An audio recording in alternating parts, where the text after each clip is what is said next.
Allô Serge, on voulait juste avoir votre avis par rapport à la situation politique actuelle. Nous savons que la Lucha et quelques mouvements des jeunes Filimbi sont actifs à Kinshasa par rapport à la situation politique actuelle. Alors, nous sommes à quelques jours de la fin du mandat du chef de l'État.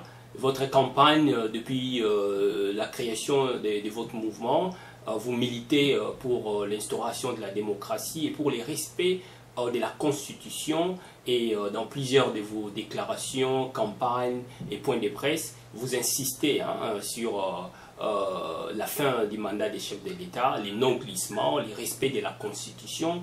Et là, nous sommes à quelques jours de la date butoir. Quelle est votre position? Nous savons qu'il y a aussi les négociations conduites par la CENCO. Nous voulons avoir votre avis par rapport à tout cela. Ok. En fait, nous avons commencé une campagne qu'on a appelée Bye Bye Kabila pour dire que nous voulons tirer la sonnette d'alarme, que le président sache qu'aujourd'hui, ce qui est important, ce n'est pas de vouloir éterniser le pouvoir, parce que nous voulons le respect de la Constitution. Et donc, nous avons évidemment appris que la CENCO est en train d'entamer continuer les consultations pour essayer de rapprocher les opposants et la majorité et même les autres forces sociales pour essayer de voir comment gérer la crise dans laquelle nous sommes déjà. Et pour nous, en fait, nous pensons que c'est une bonne chose parce que, en tant que mouvement citoyen, l'un des moyens, d'ailleurs, de prédilection pour nous exprimer, c'est le dialogue. Donc, nous ne pouvons que être positifs par rapport à ça. Nous sommes vraiment d'accord avec une telle approche qui veut le rapprochement et qui veut qu'il n'y ait pas de violence. Mais tout ce que nous disons, c'est que tout ce qui va se dire dans les derniers dialogues devrait être en conformité avec la Constitution. Parce que les carnets politiques, les dialogues politiques, ne peuvent en aucun cas remplacer la Constitution, qui est l'émanation, n'est-ce pas, du peuple congolais que nous sommes. Voilà en fait notre réaction par rapport à ça.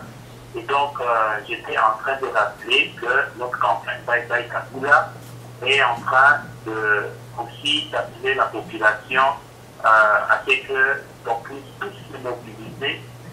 Si le président Kabila ne respecte pas la Constitution, c'est-à-dire en démissionnant le jour de la fin de son deuxième et dernier mandat constitutionnel, que nous puissions manifester, que la population puisse participer massivement aux marches qui seront organisées jusqu'à ce que le président de la République puisse partir, quoi. Et tout cela, nous insistons que ça doit se passer dans la non-violence, que ce soit des marches scientifiques, parce que en détruisant, c'est nous la population qui perdons, mais aussi si on utilise la violence, nous accordons au pouvoir presque l'autorisation de pouvoir réprimer. Voilà. Alors Serge, est-ce la Lucha va faire partie de ces pré-négociations conduites par la CENCO? Bon, si nous sommes appelés, en tout cas, on pourrait participer parce que on pense qu'on a à dire. Et ce qui est vrai, c'est qu'aujourd'hui, il est difficile que nous puissions penser que tout va se passer très bien parce que, en tout cas, franchement, nous sommes de la bonne foi de politiciens hein, en particulier les politiciens de la majorité présidentielle, qui ont fomenté beaucoup de scénarios pour essayer d'allonger le mandat du président Kabila. Et aujourd'hui, nous sommes en droit de croire que c'est encore une autre manœuvre pour essayer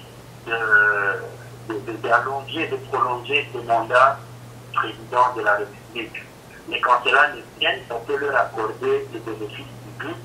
C'est pour cela que si nous sommes appelés, on peut donner notre voix et celle que nous répondons chaque jour que de demander le respect de la constitution de notre pays. Mais déjà les dialogues inclusifs voulus par, tel que prôné par la CENCO, va déjà à l'encontre de la Constitution. Déjà, ça favorise les glissements. Que pensez-vous de cela? Notre plan. Qu'est-ce que la Lucha pense? Même si la CENCO préconise les dialogues entre les rassemblements autour d'Etienne Tshisekedi et la majorité présidentielle, ça va déjà à l'encontre de la Constitution, ça favorise déjà les glissements. Que pensez-vous de cela? Oui, en fait, pour nous, ce qui est important au moment actuel, nous pensons que, comme je l'ai dit, nous sommes déjà dans la crise. Les élections devraient avoir lieu il y a déjà quelques semaines, après la Constitution. Et donc, aujourd'hui, ce qui est à sauver, c'est de faire en sorte que le chaos ne puisse plus se vivre et que, par exemple, dans ce dialogue-là, le président de la République puisse demander pardon à la nation parce qu'il a violé la Constitution déjà et qu'il puisse démissionner afin que l'intérim puisse être dirigé par le président du Sénat, tel que la Constitution l'indique, et à ce moment-là, la Constitution peut être en train d'être respectée un peu quoi. Donc c'est comme une voie pour sauver la situation. Mais dans le cas contraire, en tout cas, il serait dans les consultations ou les dialogues en train de d'entraîner la volonté de plus de 80 millions de Congolais qui ont voté cette constitution-là. Oui, évidemment, ça ce sont les préalables de la Lucha. Et si les chefs de l'État, Joseph Kabila, ne respectent pas vos préalables, qu'est-ce va-t-il arriver? Mais nous ne disons pas ce qui va arriver, parce que nous avons déjà commencé la campagne. On a commencé la campagne Bye Kabila. On a même si ils sont en train toujours de nous intimider. Hein, je ne sais pas si vous le savez, la semaine passée, ils ont arrêté 5 d'entre nos militants qui sont aujourd'hui transférés à la prison centrale de la province du Touri parce qu'on était en train de commencer cette campagne. À Kinshasa et à Goma, les militants étaient intimidés. Et même avant ça, il y a des militants qui viennent de passer environ 2 mois en prison. Ils sont toujours à Goma, 3 militants, parce que nous avons commencé cela. Et donc, peut-être que s'il y a une république, une amende, et que le président Kabila démissionne, là, on peut arrêter notre campagne. La campagne est en train d'avancer et au 19 et le 20, en tout cas, ça sera des jours de dates spécifiques. Et donc, pour nous, la seule condition, c'est que l'on garantisse que dans ce parler, on ne va pas mettre les gens, ils ne vont pas mettre leur ego en premier lieu, qui vont vraiment respecter ce que veut la population en essayant de respecter la Constitution. Voilà. Alors, que répondriez-vous à certains commentateurs qui disent que non, voilà, la Lucha et certains mouvements actifs à Kinshasa ou au Congo et sont actuellement sous l'emprise de certains politiciens? Bon, en fait, ce sont nos actions qui peuvent témoigner de nous, quoi. Donc, si certains politiciens peuvent demander à ce que nous puissions demander que la Constitution puisse être respectée, je ne trouve pas de mal à ça. Donc, vous voyez, donc, tout ce que nous combattons, notre combat, c'est un combat juste et noble. Et donc, moi, j'ai besoin de pouvoir dire que tel a été, je ne sais pas, instrumentalisé par tel autre. Donc, le combat est clair, il est juste.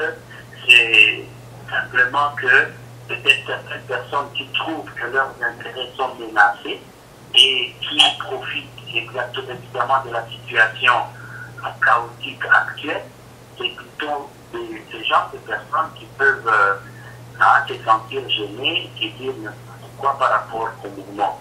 Mais pour ce qui nous concerne, on n'a même pas à réagir, n'est-ce pas, à ces genres de jugements.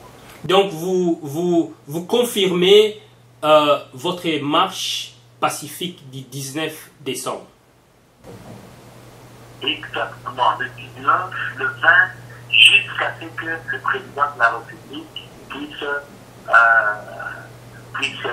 s'amender et démissionner. En tout cas, nous allons user de tout le moyen constitutionnel, de tout le moyen de droit congolais pour exiger que la Constitution soit respectée, que le président de la République ne puisse pas rester au pouvoir de manière inconstitutionnelle.